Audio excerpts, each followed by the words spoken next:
بسم اللہ الرحمن الرحیم۔ شروع کرتا ہوں اللہ کے پاک نام سے جو بہت بڑا مہربان نہایت رحم والا۔ دوستو، بہنوں، بھائیو، بزرگوں، السلام علیکم ورحمۃ اللہ وبرکاتہ۔ تاریخ اسلام ہم نے شروع کیا ہوا ایک سلسلہ سلطان محمود غزنوی سے جلال الدین اکبر تک۔ آج اس کی 24 نمبر قسط آپ کے سامنے لے کر آئے ہیں۔ ہم آپ کو خوش آمدید اس میں کہتے ہیں۔ تو دوستو، بہنوں، بھائیو، بزرگوں، بات ہو رہی تھی مودود کی، سلطان مودود۔ تو سلطان مودود کے انتقال کے بعد علی بن ربیہ کے دھڑے نے مودود کے 4 سالہ بیٹے مسعود دوم کو تخت پر بٹھا دیا تھا، لیکن مؤخر الذکر کی فوجوں کو الپتگین حاجب نے شکست دے دی، کیونکہ وہ بادشاہ مسعود اول کے بیٹے ابو الحسین کی حمایت میں تھا۔ لہذا شیر خوار بادشاہ کو محض 6 روز کی حکومت کے بعد معزول کرنے کے بعد ابو الحسین نے غزنی کی بادشاہ کا اعلان کر دیا۔ باغی افسر علی بن ربیہ نے غزنی میں شاہی خزانے کو لوٹنے اور مقامی فوجی دستوں کے ایک حصے کو اپنے ساتھ ملانے کے بعد پشاور کا رخ کیا تھا، اور وہاں کے باشندوں کے ساتھ مل کر ایک بہت بڑی فوج تیار کی۔ اس کی مدد سے اس نے ملتان اور سندھ کو فتح کیا اور افغانوں کو مغلوب کیا، جو اس ابتری اور انتشار کا فائدہ اٹھاتے ہوئے ملک میں پھیل گئے تھے، اور انہوں نے آزادی کا اعلان کر دیا تھا۔ ابو الحسین جو پنجاب میں امن و امان بحال کرنے میں ناکام رہا، تو 2 سال سے کچھ زیادہ عرصے تک حکومت کرنے کے بعد سلطان محمود غزنوی کے ایک بیٹے عبدالرشید نے سن 1051 عیسوی کے مقام اختتام پر اسے شکست دے کر معزول کر دیا تھا۔ نئے سلطان کا پہلا کام علی بن ربیہ کو مخلوط کرنا تھا، جس نے شمال مغرب میں غزنوی ہندو سلطنت کے ہندوستانی علاقوں پر غاصبانہ قبضہ کر لیا تھا۔ اس کے علاوہ اسے اطاعت پر مجبور کرنا بھی تھا، لہذا پنجاب کی سرحد پر امن و امان بحال کر دیا گیا۔ شتا جن حاجب کو امیر کا منصب عطا کیا گیا، اور دریائے سندھ کے مشرقی صوبوں کا حاکم مقرر کیے جانے کے بعد ایک بہت بڑی فوج کے ہمراہ لاہور روانہ کیا گیا تھا۔ نگرکوٹ پر ہندوؤں نے دوبارہ قبضہ کر لیا تھا، لیکن اسلامی فوجوں نے اس کا محاصرہ کر لیا اور دیواروں پر سیڑھیوں کے ذریعے چڑھ گئے۔ چنانچہ محاصرے کے 6 روز شہر پر قبضہ کر لیا گیا۔ عبدالرشید نے 1 سال تک حکومت کی۔ اس کے اختتام پر ایک غاصب اور مودود کی ایک درباری امیر تغرل، جس نے مرحوم سلطان محمود کی ایک بیٹی سے زبردستی شادی کر لی تھی، نے اسے قتل کر دیا۔ لہذا اپنی باری پر اس غاصب کو اپنی تخت نشینی کی 40ویں روز شتاد جن حاجب نے اس وقت قتل کر دیا جب وہ دربار عام منعقد کرنے کے لیے تخت پر بیٹھا ہوا تھا۔ شتاد جن حاجب، جسے نئے بادشاہ کا وزیر اعظم بنایا گیا تھا، اس نے سلطان مسعود اول کے بیٹے فرخ زاد کو غزنی کے تخت پر بٹھا دیا۔ اس سلطان کے دور حکومت میں جو 6 سال رہا، غزنی سلطنت کے ہندوستانی علاقوں میں امن و امان قائم رہا۔ اس کے اختتام پر اس کا انتقال ہو گیا۔ اس کا بھائی ابراہیم اس کا جانشین مقرر ہوا تھا۔ سلطان ابراہیم نے سلجوکیوں کے معاملات کو نپٹانے کے بعد ملک کے ان علاقوں کو فتح کرنے کے لیے، جہاں اس سے پیشتر اسلامی فوجیں نہیں پہنچی تھی، پنجاب کی طرف پیش قدمی کی۔ چنانچہ سن 1079 میں اس نے اجودن پر قبضہ کر لیا۔ ضلع منٹگومری میں، جو ضلع ساہیوال کہلاتا ہے، جسے اب پاکپتن شریف بھی کہا جاتا ہے، اس کے بعد اس نے ایک ڈھلوانی پہاڑی کی چوڑی پر واقع روپال 13 کا محاصرہ کر لیا۔ کرب جوار کے جنگلات کو صاف کرنا بہت مشکل اور وقت طلب کا کام تھا، لہذا اس کام پر ہزاروں سپاہیوں کو لگایا گیا۔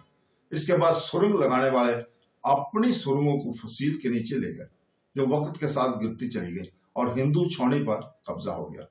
اس کے بعد سلطان نے ڈیرا کی طرف پیش قدمی کر دی۔ اس شہر میں دراصل ایسے لوگ آباد تھے جن کا اصل وطن خراسان تھا، اور بادشاہ افراسیاب نے بغاوت کی وجہ سے جلا وطن کر دیا تھا۔ سلطان نے جب دیکھا کہ ڈیرا کو مضبوط فصیل کے ذریعے قلعہ بند کیا گیا ہے، تو اس نے اس جگہ کا محاصرہ کرنے کے لیے مسلسل محنت سے راستے کو صاف کرا دیا، لیکن موسم برسات نے اسے اپنے جنگی منصوبوں پر عمل پیرا ہونے سے روک دیا، لہذا وہ 3 ماہ تک کوئی کارروائی نہ کر سکا۔ تاہم یہی بارشوں میں کمی واقع ہوئی، جیسے ہی بارشوں میں کمی ہوئی تو اس نے شہریوں سے کہا کہ وہ ہتھیار ڈال دیں اور دین اسلام میں داخل ہو جائیں۔ اس کی تجویز کو رد کر دیا گیا، چنانچہ شہر کا سرنو محاصرہ کیا گیا، جو چند ہفتوں تک قائم رہا۔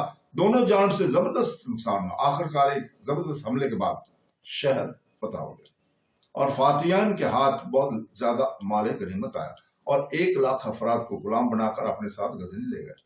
سلطان ابراہیم 42 سال حکومت کرنے کے بعد سن 1098 عیسوی میں انتقال کر گیا۔ اس کی بے شمار بیویاں تھیں اور ان سے 32 بیٹے اور 40 بیٹیاں تھیں۔ اس نے اپنی بیٹیوں کی شادی انتہائی عالم فاضل اور مذہبی افراد سے کی تھی۔ اس نے اپنے آپ کو دین کے لیے وقف کر رکھا تھا، لیکن اس چیز نے اسے سلطنت کے امور کی طرف توجہ دینے سے نہیں روکا۔ وہ رمضان المبارک کے علاوہ رجب اور شعبان کے روزے بھی رکھتا تھا اور ان تینوں مہینوں کو بہت زیادہ مقدس سمجھا تھا۔ اس نے ایک خوشنما خط تحریر کیا اور اپنے ہاتھ سے تحریر کردہ قرآن پاک کی 2 نقول تحفہ کے طور پر بغداد کے خلیفہ کو بھجوائی، جس نے اس قیمتی تحفہ کو مکہ مکرمہ اور مدینہ منورہ کے کتب خانوں میں بھجوا دیا تھا۔ وہ مذہب کے بارے میں امام یوسف شجاع مندی کی تقاریر میں باقاعدگی سے شریک ہوتا تھا اور اس قدر فرما بردار تھا کہ امام بغیر کسی روک ٹوک کے اس کی حکومت پر سرزش کر سکتے تھے۔ اس کے بعد اس کا بیٹا مسعود سوم اس کا جانشین بنا۔ سلطان ابراہیم کے بعد اس کا بیٹا مسعود سوم غزنی کے تخت پر جب بیٹھا، وہ عسکری جذبے کا حامل تھا۔ عدل اور انصاف اور خیر خواہی سے لگاؤ کی وجہ سے ممتاز سمجھا جاتا تھا۔ اس نے سلطنت کے تمام موجودہ قوانین پر نظر ثانی کی اور گزشتہ قوانین کے مقابلے میں بہتر اصولوں پر مبنی ایک نیا مجموعہ قوانین مرتب کرایا۔ اس نے حاجب توغستان جین اپنی فوج کے سپہ سالار کو حاکم لاہور مقرر کرنے کے بعد ایک بہت بڑی فوج کے ہمراہ لاہور کی طرف روانہ کیا۔ اس جرنیل نے گنگا کو پار کیا اور وہ اسلامی فوجوں کو وہاں تک لے گیا جہاں ماسوائے محمود غزنوی کے ماضی میں کوئی نہ لے کر گیا تھا۔ اس نے بہت سے متمول شہروں اور مندروں کو لوٹا اور بے شمار ساز و سامان سے لدا پھدا لاہور کی طرف واپس آ گیا۔ اس شہنشاہ کے دور حکومت میں لاہور غزنوی خاندان کا اصل دارالخلافہ بن گیا تھا، کیونکہ ایران اور توران میں اپنے بیشتر علاقہ سے محروم ہونے کے بعد شاہی خاندان ہندوستان میں رہائش پذیر ہونے پر مجبور ہو گیا تھا۔ وہاں اب ان کے مفتوحہ علاقے کو مربوط کر دیا گیا تھا۔ غیر ملکی جنگوں میں مقامی خلفشاروں کے بغیر 16 سال حکومت کرنے کے بعد مسعود 1118 عیسوی میں انتقال کر گیا تھا۔ اب مرحوم بادشاہ کے ایک صاحبزادے ارسلان نے تخت نشین ہونے کے بعد اپنے بھائیوں کو قید میں ڈال دیا، لیکن سلجوکیوں کے سلطان سنجر نے ان شہزادوں کی حمایت کی جنہیں ایک طرف کر دیا گیا تھا، لہذا اس نے ارسلان پر جنگ مسلط کر دیا اور اسے شکست دینے کے بعد فرار ہونے پر مجبور کر دیا۔ ارسلان پنجاب کی طرف آ گیا اور اپنی اسلامی فوجوں کو جمع کرنے کے بعد اپنے دارالخلافہ کو بازیاب کرانے کے لیے واپس ہوا، لیکن سلطان سنجر نے دوبارہ بذات خود جنگ کی قیادت سنبھالی اور دوسری مرتبہ اسے غزنی سے نکال دیا۔ شکست خوردہ بادشاہ نے افغانوں کے ساتھ پناہ حاصل کر لی، لیکن اس کا بری طرح تعاقب کیا گیا اور ایک قیدی بنا لیا گیا۔ اس کے کچھ عرصہ بعد اس 27 برس کی عمر میں اور حکومت کے تیسرے سال اسے اپنے بھائی بہرام کے ہاتھوں پر پرتشدد موت سے ہمکنار ہونا پڑا۔ سلجوکی کے سلطان سنجر نے ارسلان کے بھائی بہرام کو غزنی کے تخت پر بٹھا دیا تھا۔ حاکم لاہور محمد بھیلم نے اس کے بھائی ارسلان کی طرفداری کرتے ہوئے نئے بادشاہ کو اپنی اطاعت پیش کرنے سے انکار کر دیا۔ بہرام اسے مطیع کرنے کے لیے غزنی سے روانہ ہوا، لہذا شاہی فوج اور حاکم لاہور بھلیم کے درمیان جنگ شروع ہو گئی۔ اس میں مؤخر ذکر کو شکست ہوئی اور 5 دسمبر 1118 عیسوی کو اسے قید کر لیا گیا۔ تاہم بھلیم نے اطاعت کر لی اور سلطان اسے دوبارہ حکومت پر بحال کرنے کے بعد واپس غزنی کی طرف لوٹ گیا تھا۔ بعد ازیں بہرام کی روانگی کے بعد بھلیم نے پنجاب میں اپنی حالت کو مستحکم کیا اور سوالک کے مقام پر ایک نیا قلعہ تعمیر کرنے کے بعد اپنی تمام دولت اہل خانہ اور عزیز و اقارب کو وہاں منتقل کر دیا اور اپنی فوج میں بے شمار عربوں، ایرانیوں، افغانوں اور خلجیوں کو بھرتی کرنے کے بعد اس نے خود مختار سرداروں کے علاقوں میں بہت زیادہ غارت گری کی اور لوٹ مار شروع کر دی اور آخر کار خود مختاری کا اعلان کر دیا۔ یہ چیز بہرام کو دوبارہ پنجاب کی سرزمین پر لے آئی۔ محمد بلیم کے 10 بیٹے تھے اور ان میں سے ہر ایک کو اس نے ایک صوبے کی کمانڈ سونپی دی، لہذا یہ متحدہ فوج ملتان میں حملہ آور فوج کے سامنے آئی۔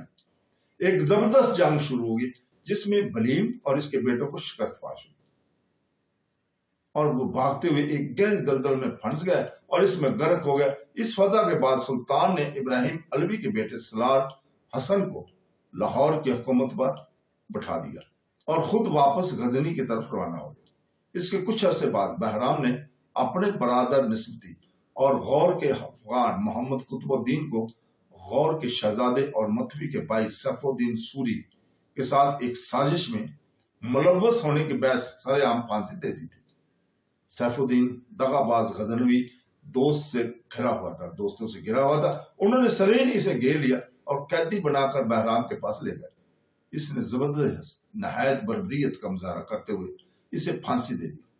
سیف الدین کا بھائی علاؤدین جو اب غور کا سلطان تھا اپنے بھائی کی موت کا بدلہ لینے کے لیے روانہ ہوا اور ایک خون ریز جنگ کے بعد اس نے غزنی پر قبضہ کر لیا اور قتل و غارت گری کا زبردست بازار گرم کر دیا۔ اس نے زیادہ تر عالیشان عمارات کو زمین بوس کر دیا اور 7 روز تک شہر میں آتش زنی اور تلوار زنی ہوتی رہی۔